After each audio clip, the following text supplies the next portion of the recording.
Howdy, everybody. Thomas Talbert here with Prime Properties with the Leasing Austin podcast. Today's guest, I've got Mr. Jordan Bertran with Howdy. Network Realty. He is a wholesaler, and how did we meet? Was it Bigger Pockets or was it Facebook? It was probably Facebook. Yeah. Facebook. He had a couple of investment properties that were for sale. I started pinging him because all the math's starting to make sense. And that's where we hit it off. I really am interested in bringing you on today, Jordan, because for the longest time, Austin was not the best buy and hold city just because everything was so expensive that the numbers just did not make sense. And so we've had a lot of investors pull back and just watch their equity appreciate. Yeah. Now that we're seeing the inverse happen right now, we're starting to see deals that are starting to make sense from an investor who wants to buy and hold some single family, do some value add, et cetera, and just be able to sit on that cash.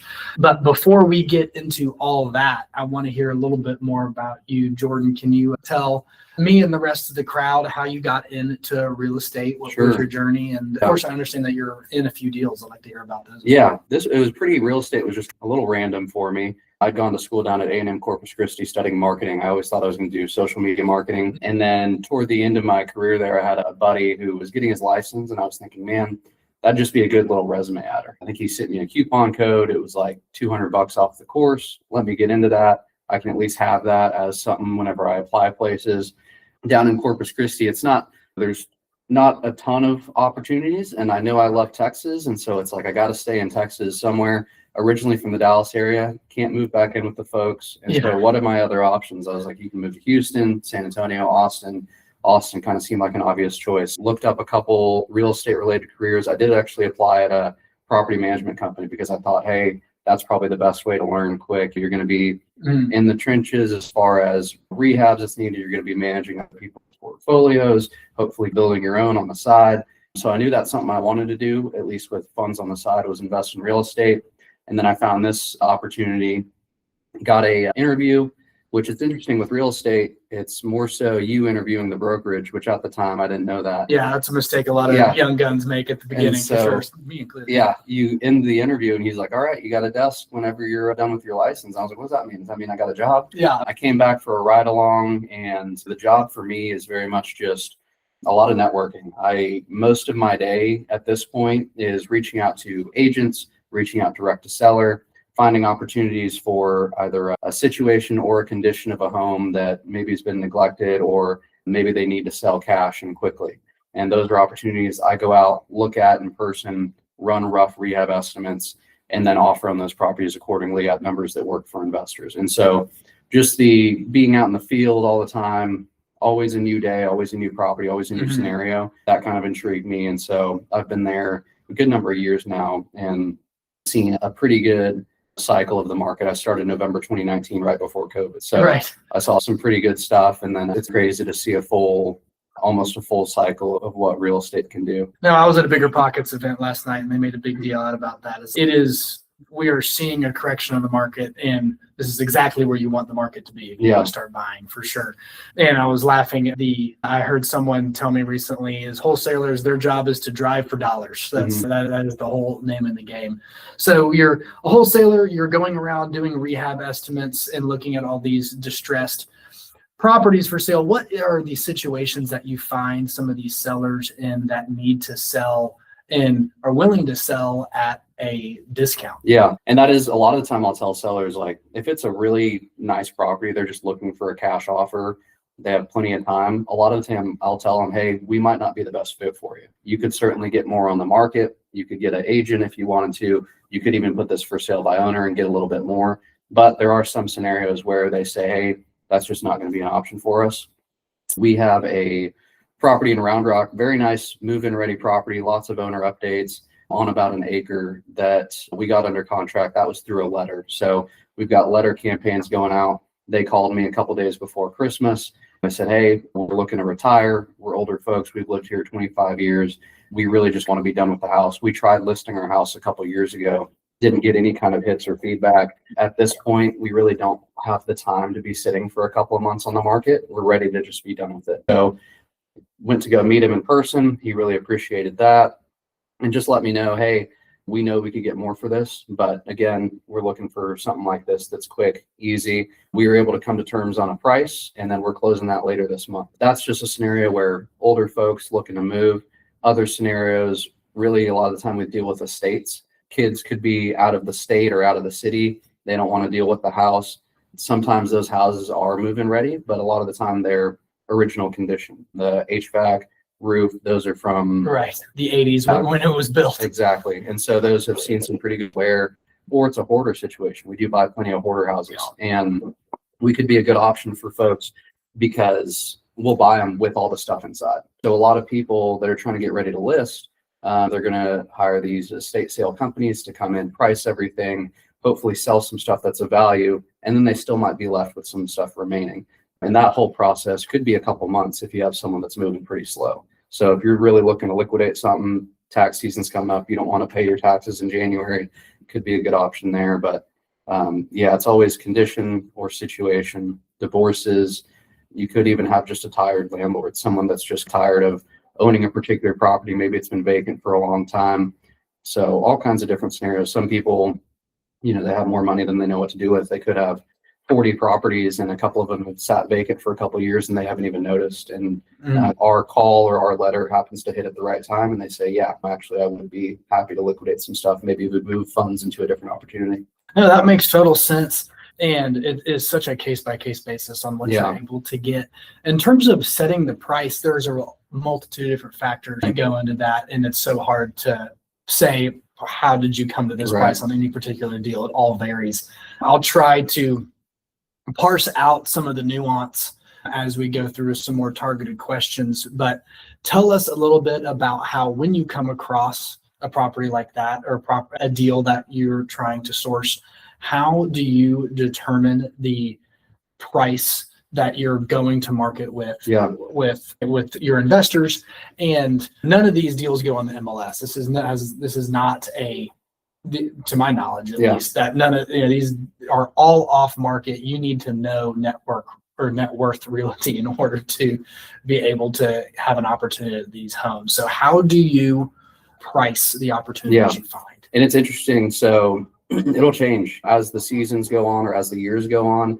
Those percentages will definitely differ. Everybody's familiar with this 70% rule as far as flips go. Everyone wants to buy a property at 70% of the ARV minus repairs. And that's absolutely what bigger pockets teach. That's what everybody will teach. And if you can buy a house at that percentage, you absolutely should. And that is, of course, just a rough blueprint. There's going to be all kinds of factors that could affect that. It's a 70% deal, but it backs to the highway. That might not be the best deal for you. And really what we see in Austin is it's pretty difficult to buy those at that percentage. There's a lot of competition, a lot of folks similar to me, as well as individual investors, that some of them full-time investors, they do their own marketing. They have their own acquisitions teams. And a lot of the investors in Austin for flips are really buying those between 75 and 80% on the dollar minus repairs. So that's where we typically run percentages, where we have buyers that are actively buying.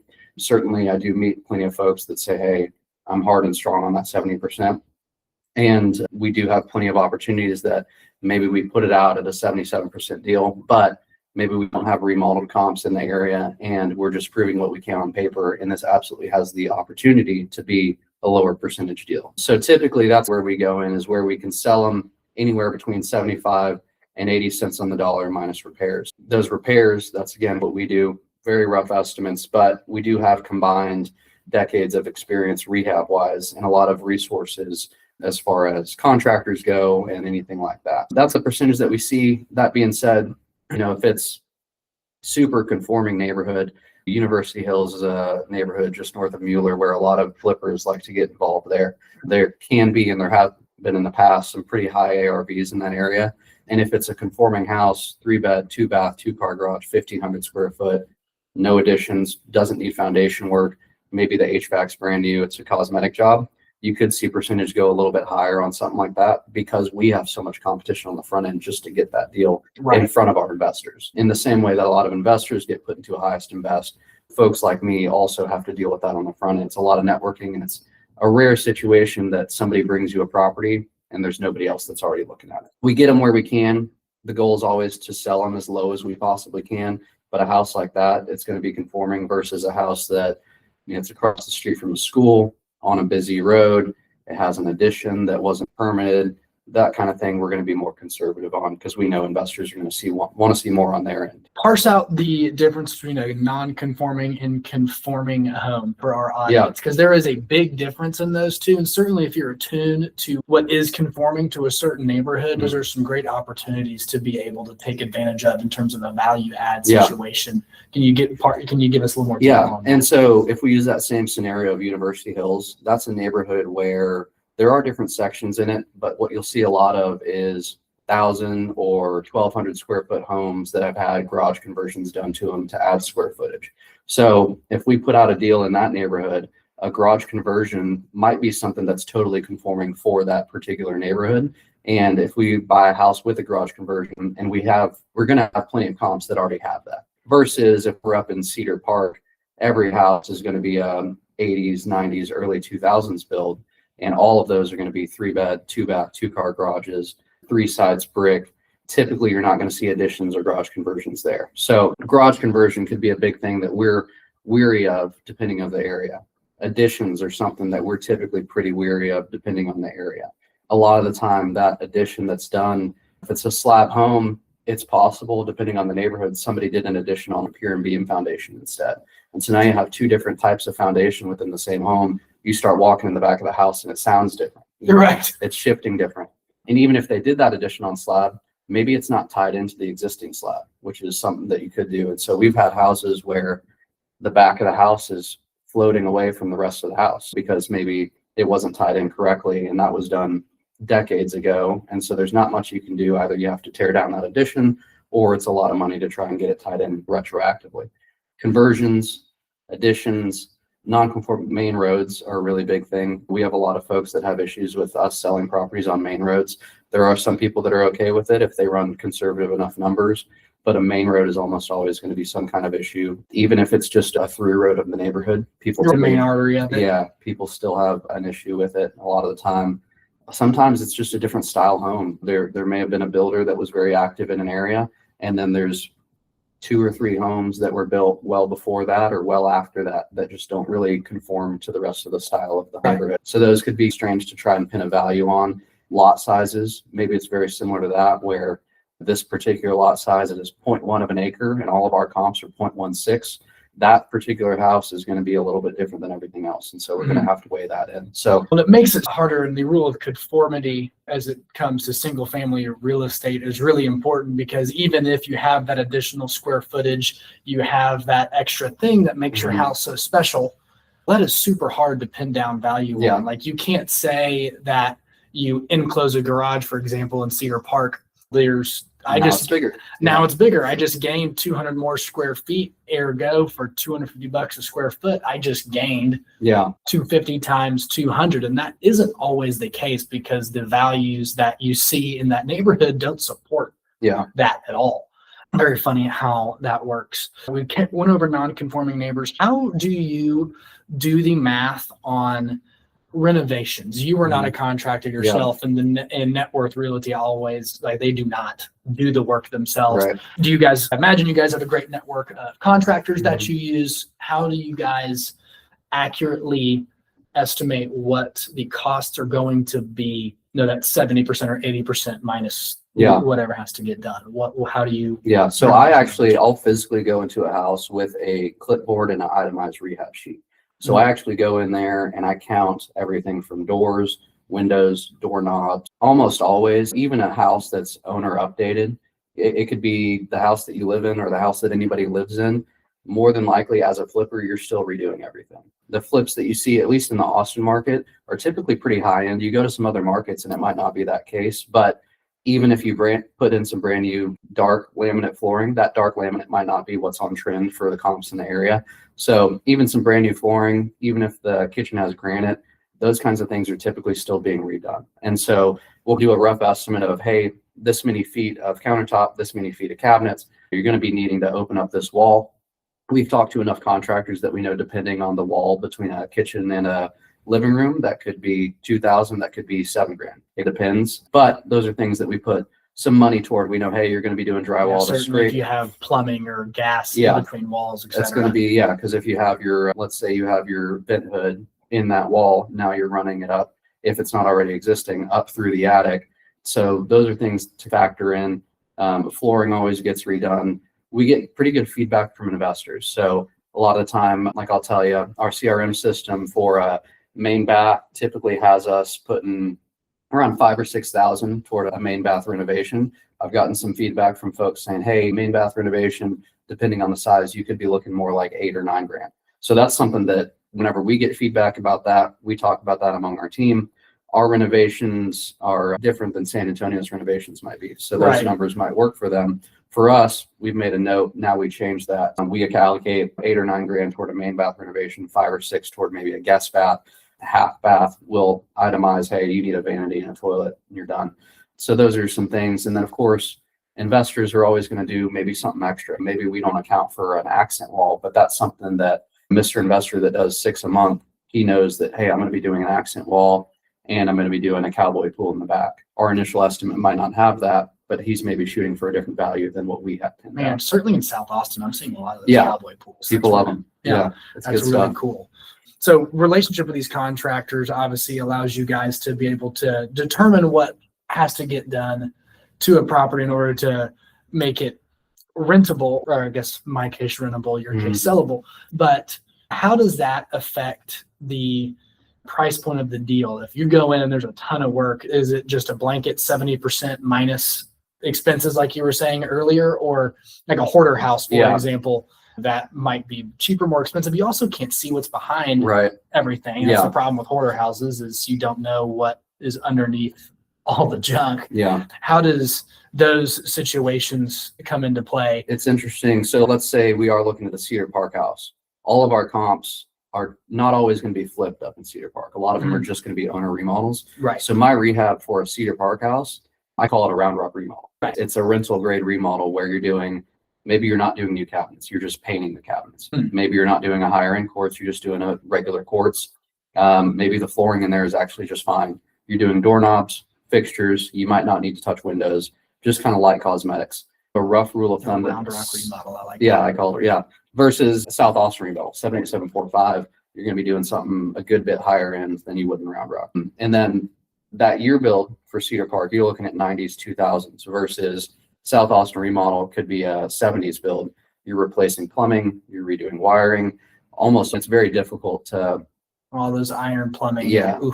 It's tough to renovate a standard size house that's a 70s build for less than 80, 90, 100. Almost all impossible to do that for that price point, versus you do a round rock remodel in Cedar Park, you could get away with maybe 50, depending on what you're trying to do and who you're using. And so it does differ depending on location and what comps you're looking at. But one thing sometimes I'll run off of, if you just want to do a blanket rule and maybe you haven't walked the house, sometimes I'll do $50 a square foot for a light round rock remodel where all the major components are good. Maybe $55 a square foot if you need a little bit of something extra, $60 a square foot, not accounting for foundation, roof, HVAC, for something that is a 70s, 80s builds that kind of needs a full overhaul. Hoarder house, that is tough. You got to factor in dumpsters now. How many trash outs are you going to need?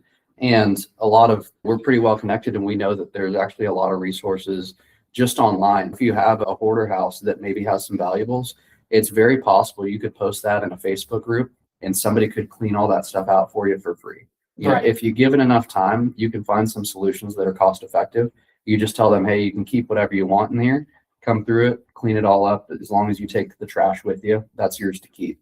And so some folks, they might not know that's an option for them. So they may pay a lot of money to come have someone haul that stuff out. It's pretty situational, but $50 to $60 a square foot, and then add on some of those major items a little later. That could be a good rough rule of thumb for you. If you're not going in there and itemizing yourself. No, and that makes total sense. And I didn't even think about that in terms of the hoarder house. There actually might be something valuable in there. Might be able to get your money back. A lot of the time, there's a couple things, at least 1 or 2 things. Certainly not a down payment, but it would pay for a few things on the house. That's for sure. You got to get the trash out, etc. As a wholesaler, I'm sitting here thinking, I went to a Texas RIA meeting. This was 2 years ago, where basically in that meeting, some of the advice that I got, I had never heard before. And it has changed the way I look at buying and holding real estate. because I am a licensed realtor, I'm so used to going on the MLS to try and find my next deal to buy. And those do exist, but any great deal does not exist on the open market. It does not exist on the retail space, which is what me as a realtor, I have access to and what everyone's looking at. How important is it? Certainly for flippers, that's the easy one. And I know it's your bread and butter over the past couple years.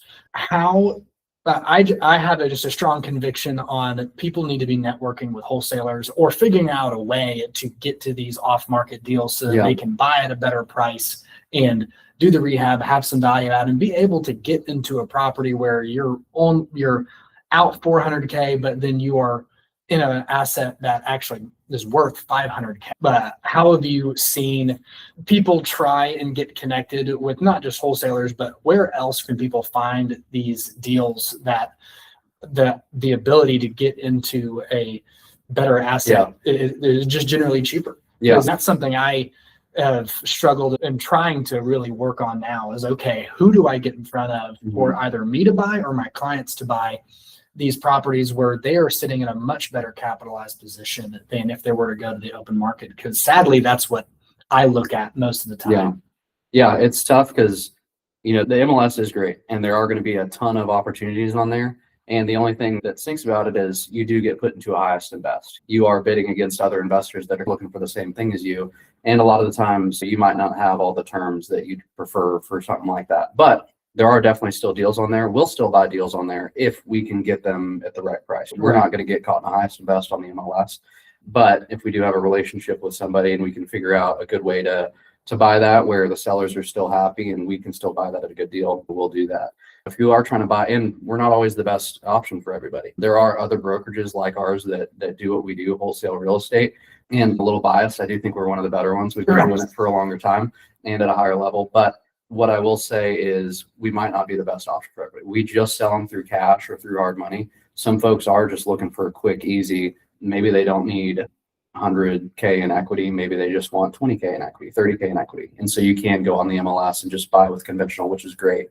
But I will tell you, we actually have an in-house lender, 212 loans. We've rolled out a lot of products where we can now sell them with DSCR, or we can sell them with and offer cash out refis. And we could sell them with a temp to perm loan where maybe you buy it with hard money, immediately refi into your conventional loan a month or two later. So those are good options for rental type buyers that are looking into the wholesale space as, hey, maybe I do want more equity than what I can find on the open market, or maybe I do want something that I can put some sweat equity to and put my own touches on something. And that being said, we do still sell stuff that's rental grade, ready to move in immediately. A lot of the time we'll put, like our analysis, we'll put lease numbers on properties that we're selling for $250 or less. Above that price point, you still will have some rental buyers, but a lot of those folks are looking more so for less cash flow, more buy, hold, appreciate. I've got my built-in equity and I know, hey, I'm going to be holding this for 5 to 15 year time frame, and then I can sell it for a pretty penny. So 2 points I want to jump on there. First off, for all of my clients who bought back in 2008 when properties were between 150 and 200K, he just set a price point that is exactly where you bought it 20 years ago. So if those deals are coming up, y'all need to be paying attention. Secondly, hard money loans are a staple of the wholesaling industry. I would imagine some of my audience might not understand exactly what that is. Can you give us more detail on what a hard money loan is, why it is used, and how it's effective in this business? And so we really just sell them through cash or hard money, mostly because of closing timeframes and then less constraints for closing. So most of our closings are about 2 to 3 weeks. It's a fairly quick turnaround versus a conventional loan that could take a month or more and has a lot of underwriting requirements. You've got appraisals that could hit or could not hit. There's a lot of contingencies there. For our business, we sell 10 to 15 properties per month, and those need to close sometimes in that month because of some of the situations we deal with. It could be like that Round Rock property. Those folks are closing on a new property. If we had some kind of constraint that held up our closing, that would hold up their closing. They can't move in time. They're older folks. We don't want to put them in that kind of situation. So just cash or hard money. We're connected with a lot of hard money lenders in town. We do always prefer our in-house hard money 212 because we can take care of borrowers. There are plenty of maybe out-of-state lenders that'll happily change rates on borrowers or whatever the case is. A lot of hard money lenders are more so asset based, deal based, as opposed to borrower based. And so they're looking at the deal as in, if the borrower goes south, is this still going to be a good project for us? We're going to take this back. It's going to be REO. We're either going to flip it ourselves or put it on the market and sell it.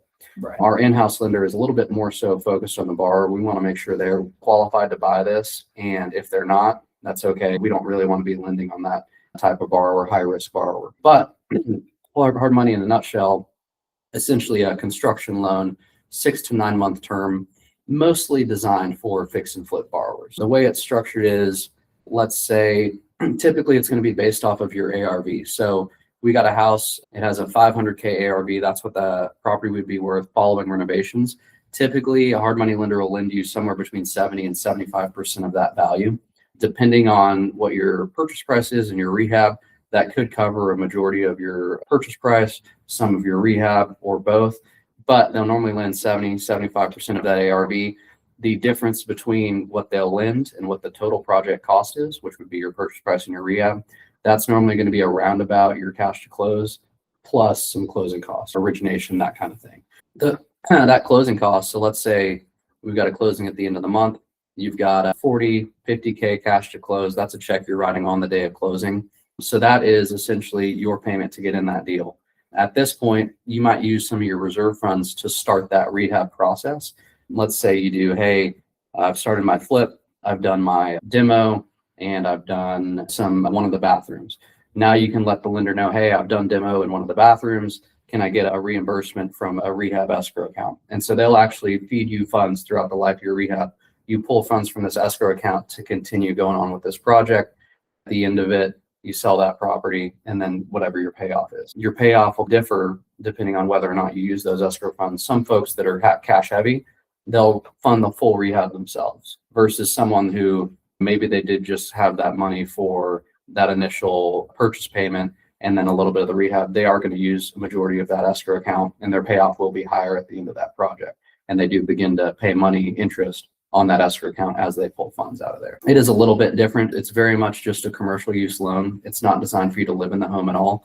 And for a rental type buyer, the goal would, and even a flip buyer, the goal would be to get in and out of that loan as quickly as possible. So Right. As a rental buyer, you really just want to be in that hard money loan a month, maybe 2 months to do your light round rock renovation, get it rent ready, and then refi out of that into either a DSCR or a long-term conventional loan. And the value of that is, to summarize, is you're basically skipping a bank. You don't have to have nearly the approvals or the process to get into that. And it's generally 75% LTV of the actual property is what these hard money Yeah, loans could be are. up to that. And I didn't talk about interest rates. What, generally speaking, are you looking at? Are you looking at prime plus 5?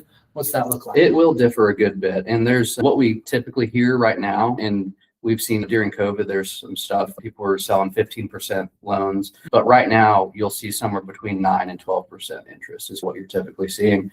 So it is higher interest than your DSCR or a conventional option.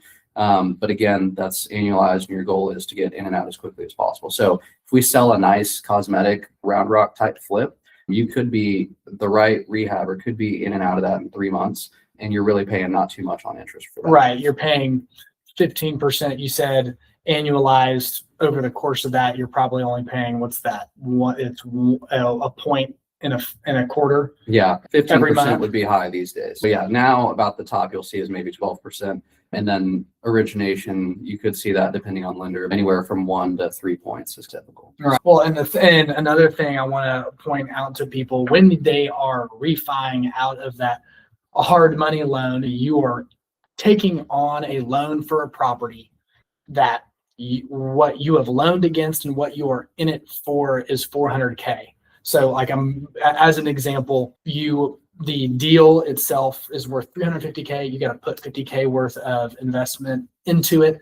You are in an asset that is technically you've spent $400K on. The house is worth $500K.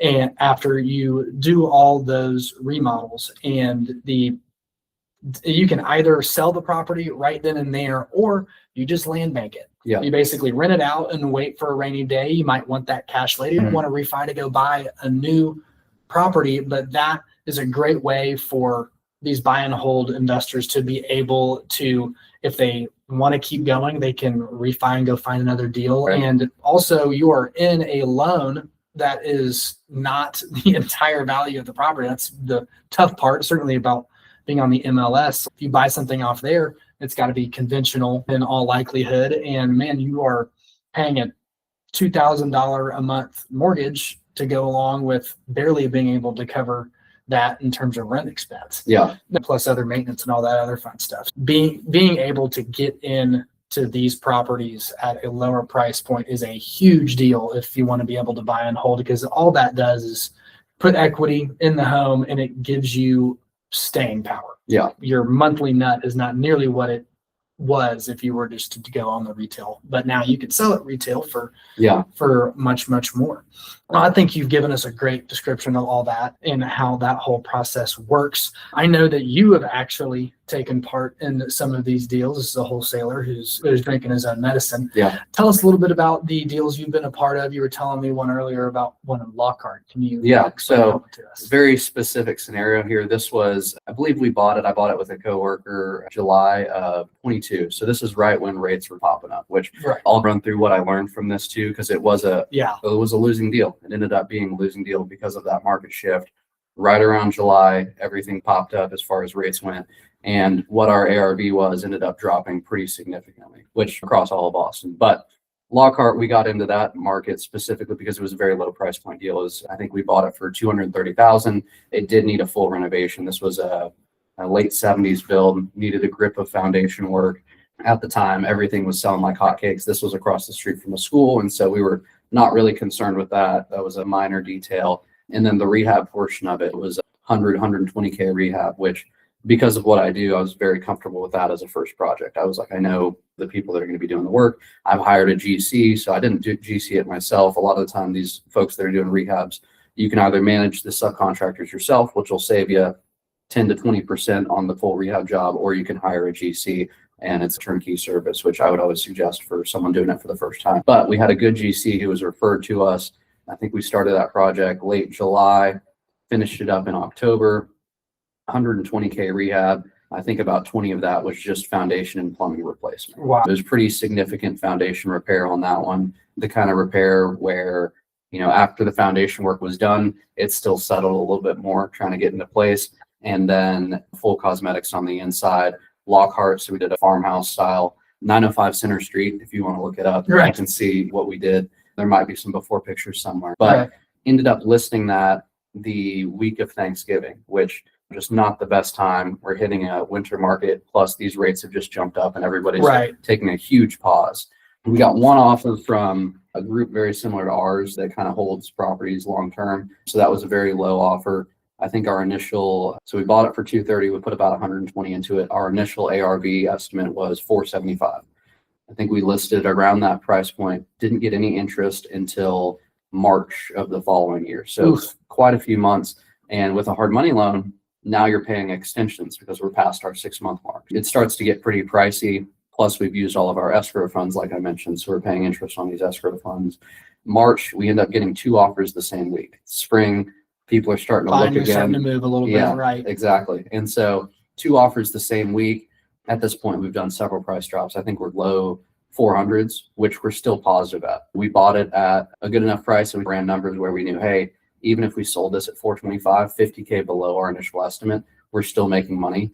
But at this point, again, market had shifted Austin wide, and particularly these tertiary markets outside of Austin, they're affected even more so because there's less interest in those markets than there would be in core Austin. So I think we ended up selling it at 387. The folks that moved in, they're super happy, great deal for them. And I think overall between 3 partners, we lost like 10 grand. Not too bad. That was a really good learning experience. One, couple things that I took from that whenever people ask me about it, they say, hey, good experience though, right? Absolutely. Couple things, those outliers of the non-conforming things, even in a good market, because prior to July 22 is a fantastic market. Even in a good market, you shouldn't overlook those things. Being across from a school, it was a main road there through the neighborhood and really through Lockhart. Lockhart doesn't have too many big roads. Center Street's one of the bigger ones. So those are things you can't ignore regardless of how good the market is. 2, year build, that level of foundation, it was off 5 to 6 inches. That much foundation, you do want to be a bit conservative and know, hey, if it could shift a little bit again after repair. So you guys had to go back and fix it after you had done the No, repair? we didn't have to go back and do anything, but we did have issues where doors were still sticking, Yeah. windows are still sticking, those kinds of things. So Right. it wasn't a perfect flush fix. Whereas if it's a 90s build that's off an inch or 2 inches, you fix that, you're going to be fine. So there are levels to foundation repair. So I don't think I would do a 5 or 6 inch foundation repair again. I'd probably do, if I was going to do foundation repair, probably something a good bit lighter, 2.5 inches or less in fluctuation. And then also I'd probably focus on a newer build. I'd probably do like a 90s or a 2000s build, mostly cosmetic rehab, as opposed to, I think it was a 72 build. Wow. So yeah, you guys had to probably do asbestos, lead-based paint. There was a lot of stuff you guys had to do. Yeah, quite a bit of stuff. And so I probably would do a newer build construction, wouldn't overlook a couple of those things that are non-conforming regardless of the market. And then probably the biggest thing is that it is pretty cyclical throughout the year. I think if I was going to buy another project, I would just buy in fall or winter so that as a flip, I'm always listing in the You're spring. timing it for that's early brilliant. Yeah. And I've seen other people do that. Investors that I work with, they do just buy in those months. There's a lot of less active buyers in your Novembers, Decembers, Octobers. Those are times that you can get amazing deals. And then if you are listing in the spring, there's always going to be an uptick in January, February when more buyers are looking at the market. Now, funnily enough, too, it probably times out well to get better prices on contractors. Yeah. Because not many people are aware of this, but basically it slows down the closer you get to the holidays for contractors because people don't want to be working on their home while they're having people over for Thanksgiving. They don't want half of their house under construction. Contracting jobs actually get cheaper going into the fall months just because the work dries up. So I bet you're able to get way better contracting prices. Right. Yeah, exactly. And not to say spring or summer is a bad time to buy. If you have the right opportunity, it's still possible. I like a quick project you can get in and out of because you could still buy it in January, February, and you're out before early summer, which is great. And if you're conservative on your numbers, you could still sell that. We typically see our most active months are typically March through May, March through early June, something like that. That's when everybody tends to be buying for the most part. And then it always tends to slow down around July. A lot of people are traveling for the summer, whatever the case is there. But that is what we see. There's always a small uptick in January. July, it'll slow down. Not to say we're not still doing a good number of deals, but the number of people that are calling us, hounding us for, hey, I need this, that's most active kind of in those spring months. It is interesting, a little bit counter to what I was saying, but a lot of these people that we're working with, they are full-time investors. They're full-time flippers. Maybe they do buy 2 to 6 per month, and they have actual construction crews that they have to keep busy. And then we also work with plenty of folks who they have a full-time job and they are just investing on the side, trying to get out of that. So what are the needs of each individual buyer? What you might look at for a flipper may differ greatly from what those people that have full-time jobs and are just look at this is how they invest their money. Right. When you're looking at a deal and you're like, okay, this is a flipper job. This is a buy and hold guy. Well, what's the difference? It's interesting because it differs a lot. Like everybody is very different. This morning I had a meeting with a fella who he had some cash and he lived out in Marble Falls, so pretty far west. And I asked him, I was like, are you trying to stay close to home? Because a lot of these you were out in Marble Falls this morning? He came to me. Yeah. I was about to say, it's 10 o'clock when we started recording this. And so Marble Falls is about an hour and a half away. It was a 9 o'clock meeting. So kudos to him. I think he works in construction, so he was up early anyways. But he came in to meet with me. And so a lot of these folks that do have full-time jobs at the side, this isn't their full-time thing. They do want something close to home. If they live in Round Rock, they're hoping, hey, can you find me a project, Round Rock and Pflugerville? Something cosmetic that isn't going to take me a ton of time versus those full-time flippers. This guy, very plugged in with construction, and he was basically saying, I've got cash, very cozy with construction. I do want a lower price point deal, but I'm open to drive anywhere. I told him, I was like, we might have something coming to Georgetown. Like, that's a good drive for you. He was like, totally fine with it. It does depend. It really is just a lot of personal preference for a lot of these investors. Rental buyers, really, I would say the lowest price points you can get in good neighborhoods. That's something that I would look at because you do want to be diversified in your Austin area. I think Round Rock, Cedar Park, Pflugerville is fantastic, of course, but there are still other places around Austin that are growing. And if you get maybe we have a duplex in Lakeway that you can get dirt cheap. That's still an area that could be really good. Or if we get a the duplex on a fantail loop. We've got a couple over there. Yeah. There's quite a few. There's that, one pocket that just has a ton of them. Yeah. And then, because even our brokerage owner, he owns like several in there because he lives out in that direction. And Copperfield's a neighborhood where you can still buy stuff in the hundreds if it's from us. Right. On the market, you could still probably get something high too. As far as cash flow goes, that's still an area you could cash flow. If you're cozy with foundation work, you could still buy something in Del Valley, which again, this is long-term appreciation. You're planning on holding this for a long time. So, it's the kind of place where the proximity to Austin is what will eventually push it up. Right. And you're still close to Tesla and all that stuff going on up there. I always suggest getting something in Taylor, buy something in Lockhart, buy something in Bastrop. You never know when some kind of development might happen in one of those cities. And if you're diversified where you have something in all these cities surrounding Austin and you got them cheap enough, one of those could end up being a fantastic play for you long term, especially if you're doing, because we talked about it initially, sometimes long-term rentals aren't always the best route for everybody. Some people prefer to do a short-term or mid-term rental or renting by the room, and sometimes those could be good plays depending on where you're looking in the city. All right, some of those cash accelerant plays that are able to get you a little bit more ROI. No, and that's absolutely right. Wrapping up here, what are some of the markets or submarkets? Because you mentioned Taylor and Bastrop. I'm big on that 130 corridor. There's just so many jobs coming to that area, with Tesla being at the southern end and connecting all the way to Lockhart, all the way up to Taylor, where you're getting the Samsung factory built. What are the markets that you feel are going to play well in this Austin shift that we're feeling right now?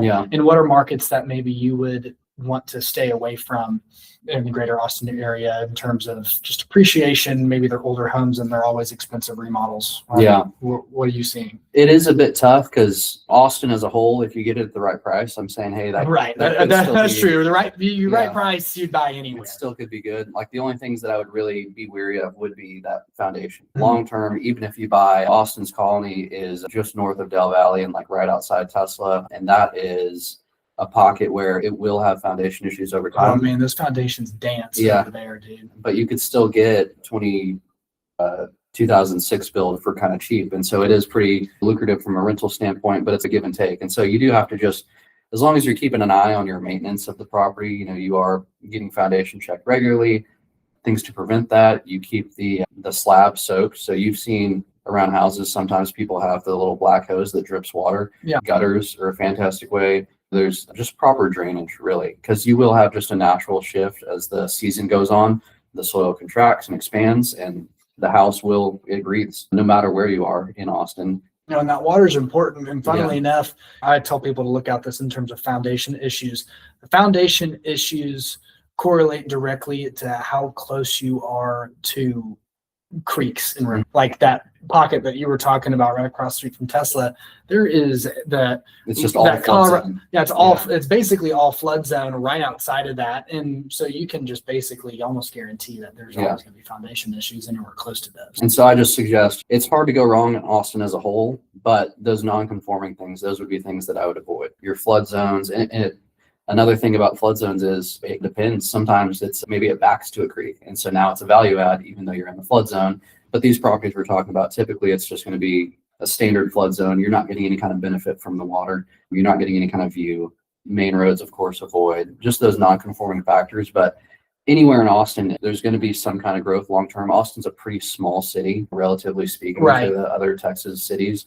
Anything between Austin and San Antonio, I'm less familiar with it, but I know plenty of people are buying in Bell County, north of us. That little I-35 corridor. That Killeen and Harker Heights. We've got plenty of people that work up there, but man, it is tough because between those things, those are all military bases that those areas basically service. And I've had several people, basically when people get deployed, which can happen at any time, there is a swath of inventory that hits the market all at once. And there are 20 units at a time that at random could hit the market. And so those rent rates will fluctuate because there is no way to control that aspect of churn.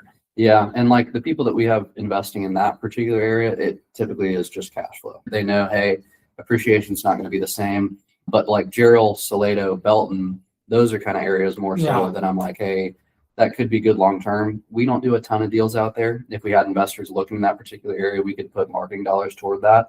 But as far as that conformity factor goes, a lot of our investors are looking for something conforming, something where they know, hey, this is absolutely what it will appraise for because you have 3 others in the neighborhood that look just like it. So yeah, it's hard to pinpoint a specific part of Austin that this is good or this is bad. I would more so be like conforming versus non-conforming. You will get some growth over time.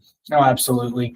And if y'all didn't catch that, always check the foundation and don't overlook the little things when you're looking at those, because those certainly, when you are in a high interest loan and trying to get a property sold in the winter, those things are absolutely do matter. Jordan, thank you so much for coming on the pod. How, if anyone wanted to get in contact with you, how would they do? Yeah, I've got my personal cell up here, which could be a bad move, but yeah, that's a 972 number originally from Dallas. And then I've also got my email here. We can probably drop it in some show notes. So of course we'll be able to drop that in the link so people can grab that. But yeah, that's my personal cell. If you just let me know this is where you heard of me from, would love to connect with you. And then of course get some management services going your way, because a lot of these could be some great rental plays that we get with the volume that we do. There's absolutely going to be something that fits your buy box. Now, again, thank you so much for being on the podcast, Jordan, and I hope to have you back and see what other projects you've been a part of since then. Absolutely. Cheers. Awesome. Thank you.